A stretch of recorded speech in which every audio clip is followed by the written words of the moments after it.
ஓம் ஸ்ரீ குருப்யோ நமக. நான் பிரம்மம் பாகம் 2. ஐ ஆம் தட். ஸ்ரீ நிசர்கதத்த மகாராஜ். உன் குறிக்கோள் தான் உன் குரு. கேட்பவர்: சுய வடிவமைத்து கொள்ளும் குருமார்கள் பலர் உள்ளனர் என்றும், ஒரு மெய்யான குரு மிகவும் அரிதானவர் என்றும் நீங்கள் எங்களிடம் சொல்கிறீர்கள். தங்களை மெய்யறிந்ததாக கற்பனை செய்து கொள்ளும் பல ஞானிகள் உள்ளனர். ஆனால் அவர்களிடம் இருப்பதெல்லாம் புத்தக அறிவும் தங்களை பற்றிய ஒரு உயர்வான கருத்து மட்டுமே. சில சமயம் அவர்கள் தாக்கத்தை ஏற்படுத்தவும் கவரவும் கூட செய்கிறார்கள். சீடர்களை கவர்ந்து பயனற்ற பயிற்சிகளில் அவர்களுடைய நேரத்தை வீணடிக்கிறார்கள். சில வருடங்களுக்கு பிறகு சீடர் தன் நிலையை பார்க்கும்போது எந்த மாற்றத்தையும் காண்பதில்லை. தன் குருவிடம் புகார் சொன்னால் அவர் போதுமான அளவு முயற்சிக்கவில்லை என்னும் வழக்கமான பதிலை பெறுகிறார். சீடரின் இதயத்தில் நம்பிக்கையின்மையும் அன்பும் இல்லை என்று பழி விழுகிறது. உண்மையில் பழி குரு மீதுதான். அவருக்கு சீடர்களை ஏற்றுக்கொண்டு அவர்களின் நம்பிக்கையை வளர்க்க எந்தவிதமான தகுதியும் இல்லை. அம்மாதிரியான குருக்களிடமிருந்து எப்படி ஒருவர் தன்னை பாதுகாத்துக் கொள்வது? மகாராஜ், மற்றவர்களை பற்றி ஏன் அவ்வளவு அக்கறை கொள்கிறாய்? குரு யாராக இருந்தாலும் இதயத்தில் தூய்மை உடையவராயும் நல்லெண்ணத்துடன் செயல்படுபவராகவும் இருந்தால் அவருடைய சீடர்களுக்கு எந்த தீமையையும் செய்ய மாட்டார். முன்னேற்றம் இல்லை என்றால் சோம்பேறித்தனமுள்ள, சுய கட்டுப்பாடு இல்லாத சீடர்களிடம்தான் குறை இருக்கும்.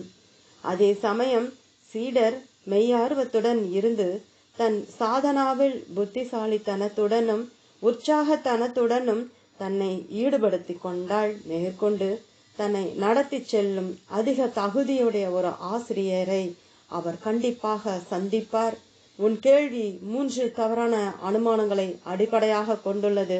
முதலாவது, ஒருவருக்கு மற்றவர்களோடு அக்கறை இருக்க வேண்டும். இரண்டாவது, ஒருவர் மற்றவரை மதிப்பிட முடியும். மூன்றாவது, சீடரின் முன்னேற்றம் அவருடைய குருவின் வேலையும் பொறுப்பும் ஆகும் என்பவை. உண்மையில் குருவின் வேலை உபதேசம் கொடுப்பதும் ஊக்குவிப்பதும் ஆகும். சீடர்தான் முற்றிலும் தனக்கு பொறுப்பானவர். கேட்பவர்: குருவிடம் முற்றிலுமாக சரணடைவது போதும் என்றும் மீதியை குரு பார்த்து கொள்வார் என்றும் எங்களுக்கு சொல்லப்பட்டிருக்கிறது. மகாராஜ், கண்டிப்பாக சம்பூர்ண சரணாகதி இருந்தால் அவ்வாறு நடக்கும்.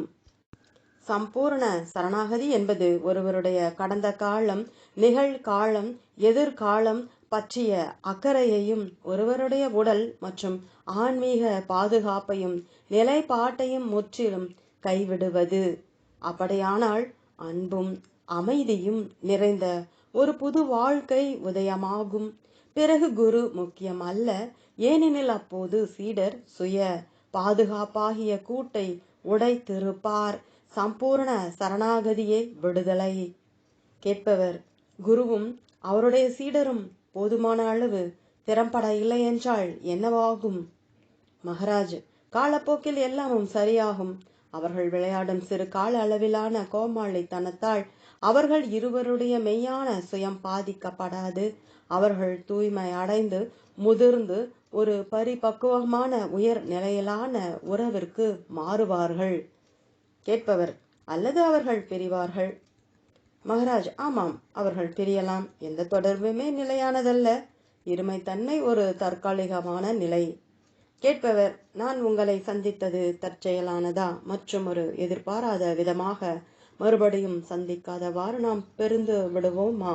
அல்லது நான் உங்களை சந்தித்தது பிரபஞ்ச வடிவமைப்பின் பின் நம் வாழ்க்கை என்னும் மாபெரும் நாடகத்தின் ஒரு சிறு பகுதியா? மகாராஜ், மெய் அர்த்தமுள்ளது, மெய்மையோடு தொடர்புடையது. நமக்குள் இருக்கும் தொடர்பு உனக்கும் எனக்கும் அர்த்தமுள்ளதாக இருந்தால் அது எதிர்பாராத விதமானதல்ல. கடந்த காலத்தை போல எதிர்காலமும் நிகழ்காலத்தை பாதிக்கிறது. கேட்பவர்: நான் எப்படி யார் உண்மையான ஞானி என்றும் யார் அல்ல என்றும் அறிவது? மகாராஜ், மனிதனின் இதயத்திற்குள்ளேயான ஒரு தெளிவான பார்வை எழுந்தால் ஒழிய உன்னால் முடியாது. தோற்றங்கள் ஏமாற்றுபவை. தெளிவாக பார்க்க உன் மனம் தூய்மையாகவும் பந்தமற்றும் இருக்க வேண்டும். உன்னை பற்றி நீ நன்கு அறியாமல் மற்றவரை எப்படி அறிவாய்? உன்னை நீ அறிந்தால்தான் நீதான் மற்றவர். மற்றவர்களை சிறிது காலத்திற்கு விட்டுவிட்டு உன்னை ஆராய். நீ என்ன, நீ யார், நீ எப்படி பிறப்பெடுத்தாய், இப்போது என்ன, எதற்காக செய்து கொண்டிருக்கிறாய், எங்கு செல்கிறாய், உன் வாழ்க்கை, உன் இறப்பு, உன் எதிர்காலத்திற்கு என்ன அர்த்தம் மற்றும் நோக்கம்? உனக்கு ஒரு கடந்த காலமும் எதிர்காலமும் உள்ளதா?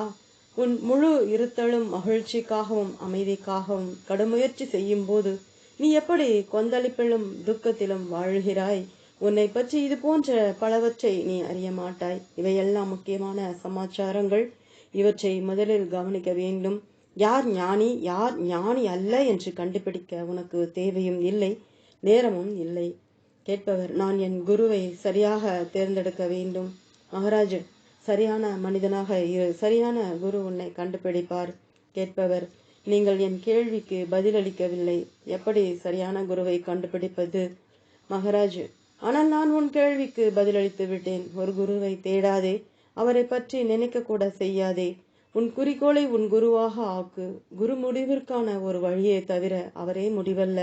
அவர் முக்கியமல்ல. அவரிடமிருந்து என்ன எதிர்பார்க்கிறாயோ அதுதான் முக்கியம். இப்போது சொல், என்ன எதிர்பார்க்கிறாய்? கேட்பவர், அவருடைய அருளால் நான் ஆனந்தம் உடையவனாகவும் வலிமையானவனாகவும் அமைதியானவனாகவும் ஆக வேண்டும். மகாராஜ், என்ன ஒரு பேராசை! காலத்தாலும் இடத்தாலும் அடக்கப்பட்டுள்ள உடல், மனம், பிறப்பிற்கும் இறப்பிற்கும் இடையில் துக்கத்தினால் மூச்சு திணறுகின்ற ஒரு நபர் எப்படி ஆனந்தமாக இருக்க முடியும்? நபர் தன்மையை உருவாக்கும் சூழ்நிலைகளே ஆனந்தத்தை சாத்தியமில்லாமல் செய்து விடுகின்றன. அமைதி, ஆற்றல், ஆனந்தம் இவையெல்லாம் ஒருபோதும் தனிநபர் தன்மையான நிலைகள் அல்ல. யாருமே என்னுடைய அமைதி, என்னுடைய ஆற்றல் என்று சொல்ல முடியாது. ஏனெனில் என்னுடையது என்பது வலுவற்ற மற்றும் பாதுகாப்பற்ற பிரத்யேக தன்மையை தேர்ந்தெடுப்பதை குறிக்கிறது. அமைதி, ஆற்றல், ஆனந்தம் ஆகியவை நிரந்தரமாக இருக்க ஒருவர் பகிர்தலுடன் இருக்க வேண்டும். கேட்பவர், எனக்கு என்னுடைய கட்டுப்படுத்தப்பட்டுள்ள இருத்தல் மட்டுமே தெரியும், வேறொன்றும் இல்லை. மகாராஜ், கண்டிப்பாக நீ அவ்வாறு சொல்ல முடியாது. ஆழ்ந்த தூக்கத்தில் நீ கட்டுப்படுத்தப்பட்டவன் அல்ல. நீ தூங்க போவதற்கு எவ்வளவு தயாராகவும் உற்சாகத்துடனும், தூங்கும் போது நீ எவ்வளவு அமைதியாகவும் சுதந்திரமாகவும் ஆனந்தமாகவும் இருக்கிறாய் என்று பார். கேட்பவர், எனக்கு அதை பற்றி எதுவும் தெரியாது. மகாராஜ், எதிர்மறையாக அதை சொல். தூங்கும்போது நீ துக்கத்துடனோ கட்டுப்பாட்டோ அமைதியற்றோ இல்லை. கேட்பவர், உங்களுடைய கருத்து புரிகிறது. விழித்திருக்கும் போது நான் இருப்பதையும் ஆனால் மகிழ்ச்சியாக இல்லை என்பதையும் அறிவேன். தூக்கத்தில் நான் இருக்கிறேன், மகிழ்ச்சியாக இருக்கிறேன், ஆனால் அதை நான் அறிய மாட்டேன். எனக்கு தெரிய வேண்டியதெல்லாம் நான் சுதந்திரமானவன் மற்றும் ஆனந்தமானவன் என்பதுதான். மகாராஜ், ஆமாம், அப்படித்தான். இப்போது உனக்குள் ஒரு விழிப்போடுள்ள தூக்க நிலையோடு ஒப்பிட்டு பார்க்கக்கூடிய ஒரு நிலைக்குள் செல். அப்போது நீ உன்னை பற்றிய ஆனால் உலகத்தை பற்றிய அல்லாத பிரக்னையை கொண்டிருக்கும் ஒரு நிலைக்குள் செல்வாய். அந்த நிலையில் சிறிதளவு கூட சந்தேகம் இல்லாமல் உன் இருத்தலின் மூலத்தில் நீ சுதந்திரமாகவும் ஆனந்தமாகவும் இருக்கிறாய் என்று அறிவாய். ஒரே பிரச்சனை என்னவென்றால், நீ அனுபவங்களுக்கு பழக்க அடிமை மற்றும் நீ உன் ஞாபகங்களை போற்றி பேணுகிறாய். உண்மையில் அது முற்றிலும் வேறு மாதிரியானது. எது ஞாபகம் வைத்துக் கொள்ளப்பட்டு இருக்கிறதோ அது ஒருபோதும் மெய்யானதல்ல. எது மெய்யானதோ அது தற்போதுதான் உள்ளது. கேட்பவர், இவை எல்லாவற்றையும் நான் வார்த்தை வடிவத்தில் புரிந்து கொள்கிறேன், ஆனால் இது என்னில் ஒரு பகுதியாக ஆவதில்லை. இது என் மனதில் பார்க்கக்கூடிய ஒரு படமாக இருக்கிறது. படத்திற்கு உயிர் கொடுப்பது குருவின் வேலை அல்லவா? மகாராஜ், மறுபடியும் இது முற்றிலும் வேறு மாதிரியானது. படம் உயிருடன் உள்ளது, மனம்தான் இறந்து போனது. எப்படி மனம் வார்த்தைகளாலும் படங்களாலும் உருவாக்கப்பட்டுள்ளதோ அப்படியேதான் மனதில் உள்ள ஒவ்வொரு பிரதிபலிப்பும். அது மெய்மையை வார்த்தை வடிவத்தில் மூடிக்கொண்டு பிறகு குறை சொல்கிறது. உனக்கு அதிசயங்களை நிகழ்த்த ஒரு குரு தேவை என்று நீ சொல்கிறாய். நீ வார்த்தைகளோடு தான் விளையாடுகிறாய். விளக்கும் அதன் தீபமும் போல குருவும் சீடரும் ஏக்க ரூபம்தான். சீடர் மனமார்ந்த முயற்சி கொண்டிருந்தால் ஒழிய அவரை ஒரு சீடர் என்று அழைக்க முடியாது. ஒரு குரு முற்றிலும் அன்பானவராகவும் தன்னை கொடுப்பவராகவும் இல்லாதிருந்தால் அவரை ஒரு குரு என்று அழைக்க முடியாது. மெய்மைதான் மெய்யை தோற்றுவிக்கும், மெய்யற்றது அல்ல. கேட்பவர், நான் மெய்யானவன் அல்ல என்பது எனக்கு புரிகிறது. யார் என்னை மெய்யானவன் ஆக்குவது? மகாராஜ், நீ சொன்ன வார்த்தைகளே அதை செய்யும். நான் மெய்யானவன் அல்ல என்று எனக்கு புரிகிறது என்னும் வாக்கியம் முக்திக்கு தேவையான எல்லாவற்றையும் கொண்டுள்ளது. அதை நன்கு யோசி. அதற்குள் ஆழமாக செல். அதன் மூலத்திற்கு செல். அப்போது அது செயல் புரியும். சக்தி அந்த வார்த்தைகளின் அர்த்தத்தில் உள்ளது, நபரில் அல்ல. கேட்பவர், என்னால் முழுவதுமாக புரிந்து கொள்ள முடியவில்லை. ஒருமுறை குரு தேவை என்று சொல்கிறீர்கள், மற்றொரு முறை குரு அறிவுரைதான் கொடுக்க முடியும், முயற்சி என்னுடையது என்று சொல்கிறீர்கள். தயவு செய்து தெளிவாக சொல்லுங்கள். ஒரு குரு இல்லாமலே ஒருவர் சுயத்தை அறிய முடியுமா, அல்லது குருவை கண்டுபிடிப்பது அவசியமா? மகாராஜ், அதைவிட அவசியமானது ஒரு உண்மையான சீடரை காண்பது. என்னை நம்பு, ஒரு உண்மையான சீடர் மிகவும் அரிதானவர். ஏனெனில் அவர் ஆம் ஆம் என்று சொல்லிக்கொண்டு தன் சுயத்தை கண்டுபிடிப்பதன் மூலம் ஒரு குரு தேவைப்படுவதற்கு அப்பால் உடனே சென்று விடுவார். உனக்கு கிடைக்கும் அறிவுரை அறிவிலிருந்து வருகிறதா அல்லது நேர்மையான அனுபவத்திலிருந்தா என்று கண்டுபிடிப்பதில் நேரத்தை செலவிடாதே. வெறுமனே அந்த அறிவுரையை நம்பிக்கையோடு கடைபிடி.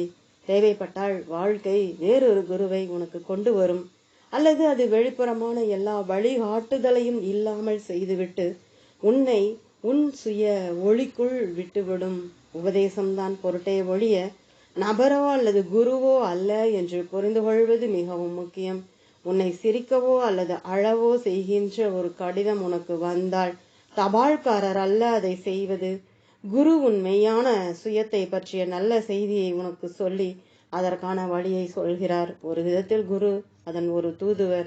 பல தூதுவர்கள் இருப்பார்கள், ஆனால் செய்தி ஒன்றுதான். நீ என்னவோ அதுவாக இரு. அல்லது வேறு மாதிரி சொல்லலாம், நீ உன்னை அறியும் வரை யார் உன் உண்மையான குரு என்று உன்னால் அறிய முடியாது. நீ அறியும் போது எல்லா குருக்களும் உன் விழித்தலுக்கு உதவி இருக்கிறார்கள் என்பதை காண்பாய். உன் மெய்யறிதல் தான் உன் குரு மெய்யானவர் என்பதற்கு அத்தாட்சி. எனவே அவர் எப்படி உள்ளாரோ அப்படியே அவரை ஏற்றுக்கொள். அவர் சொல்வதை மெய்யார்வத்துடனும் உற்சாகத்துடனும் செய். ஏதாவது தவறாக சென்றால் எச்சரிக்க உன் இதயத்தை நம்பு. சந்தேகம் ஏற்பட்டால் அதனோடு முரண்படாதே. சந்தேகமற்றதை பிடித்துக்கொள், சந்தேகமானதை விட்டுவிடு. கேட்பவர், எனக்கு ஒரு குரு இருக்கின்றார். அவரை நான் மிகவும் நேசிக்கின்றேன். ஆனால் அவர் என் உண்மையான குருவா அல்லவா என்று எனக்கு தெரியாது. மகாராஜ், உன்னை கவனி. நீ மாறுவதாகவும் வளர்வதாகவும் உணர்ந்தால் சரியான மனிதரை கண்டுவிட்டாய் என்று அர்த்தம். அவர் அழகாகவோ அல்லது அவலட்சணமாகவோ இருக்கலாம், மனதிற்கு உகந்தவாரோ அல்லது உகந்தவாறு இல்லாமலோ இருக்கலாம்.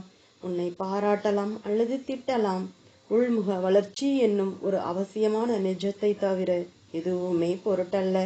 அப்படி உன்னால் உணர முடியாவிட்டால் அவர் உன் நண்பனாக இருப்பார், ஆனால் உன் குருவாக அல்ல.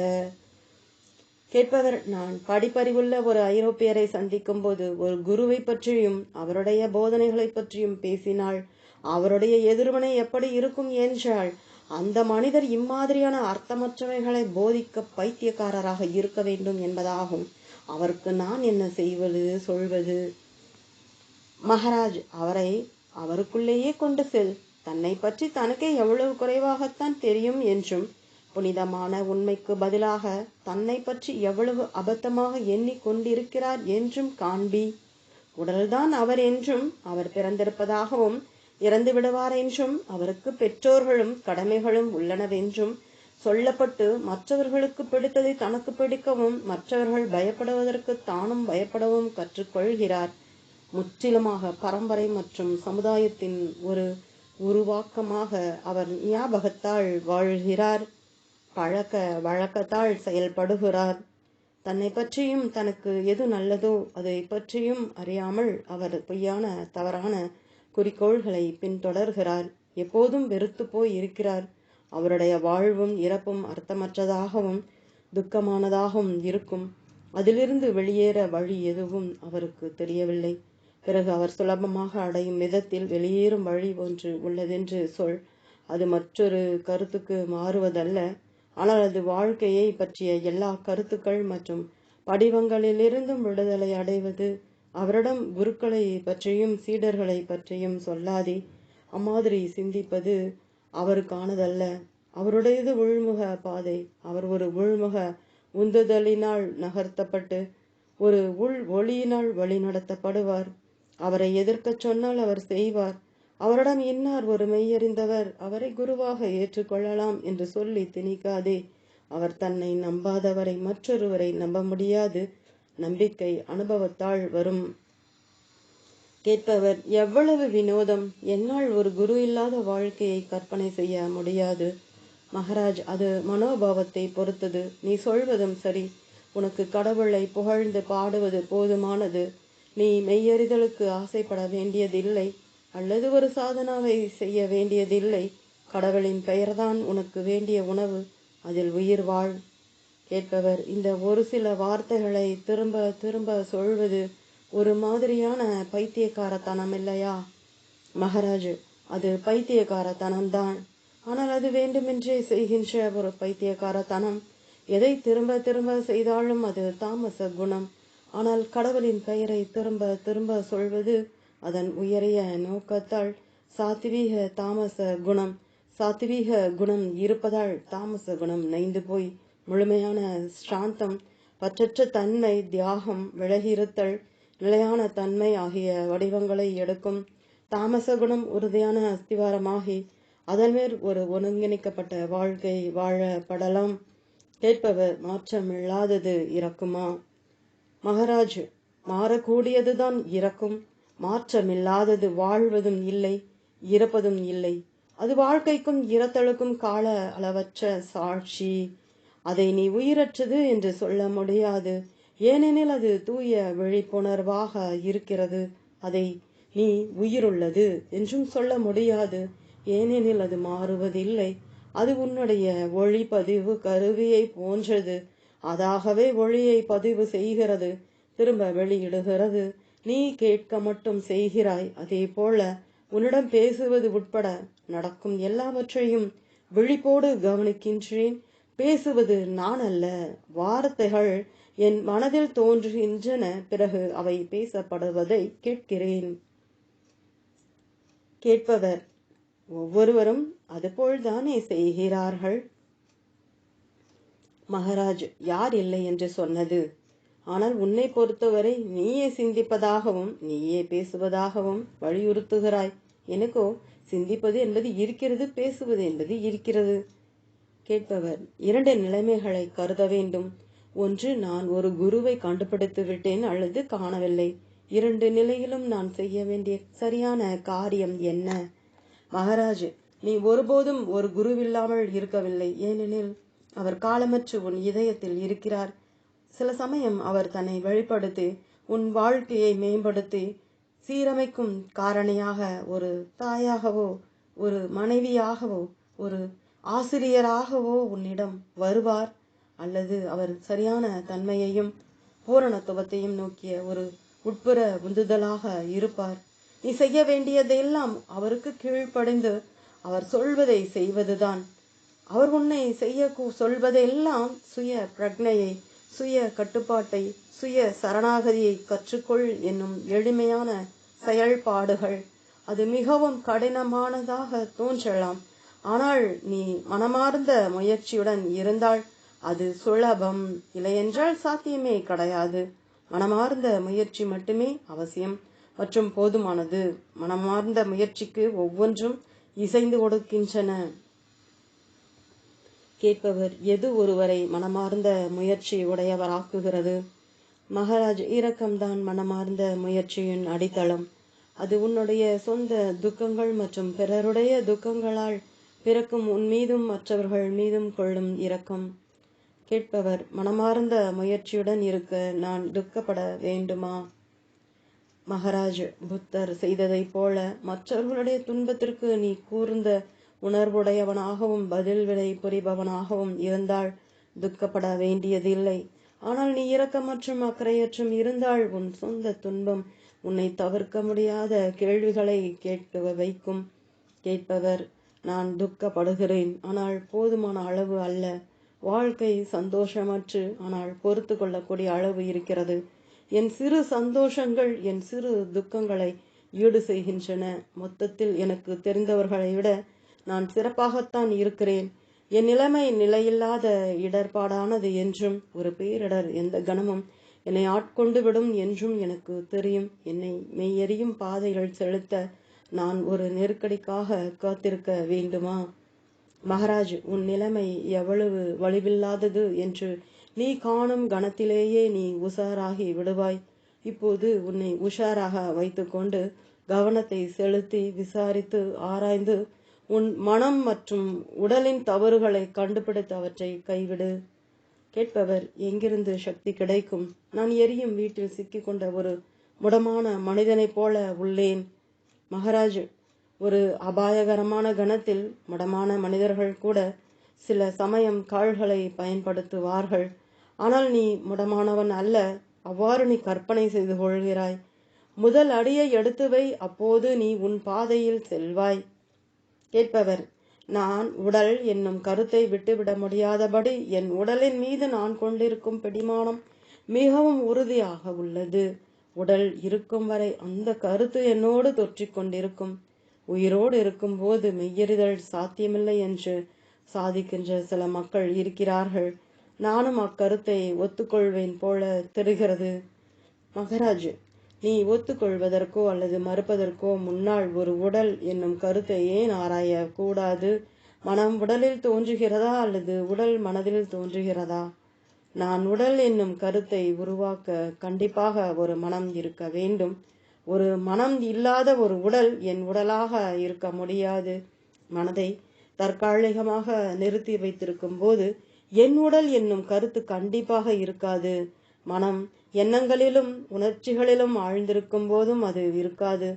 உடல் மனதை சார்ந்திருக்கிறது என்றும், மனம் விழிப்புணர்வையும் விழிப்புணர்வு பிரக்ஞையையும் சார்ந்திருக்கிறது என்றும் எதிர் விதமாக அல்ல என்றும் நீ அறிந்துவிட்டால் நீ இறக்கும் வரை மெய்யறிதலுக்காக காத்திருக்க வேண்டுமா என்னும் உன் கேள்விக்கு பதில் கிடைத்துவிடும். முதலில் நான் உடல் என்னும் கருத்திலிருந்து நீ விடுபட்டு பிறகு சுயத்தை அறிய வேண்டும் என்று கிடையாது. கண்டிப்பாக அது எதிர்விதமாக நீ உண்மையை அறியாததால் பொய்யை பெடுத்து கொண்டிருக்கிறாய். மனமார்ந்த முயற்சிதான் மெய்யறிதலுக்கு ஒரு முன் நிபந்தனை. பூரண தன்மை அல்ல, மெய்யறிதலோடு நற்பண்புகளும் வலிமையும் வரும். அதற்கு முன்பு அல்ல. தொடரும். ஓம்.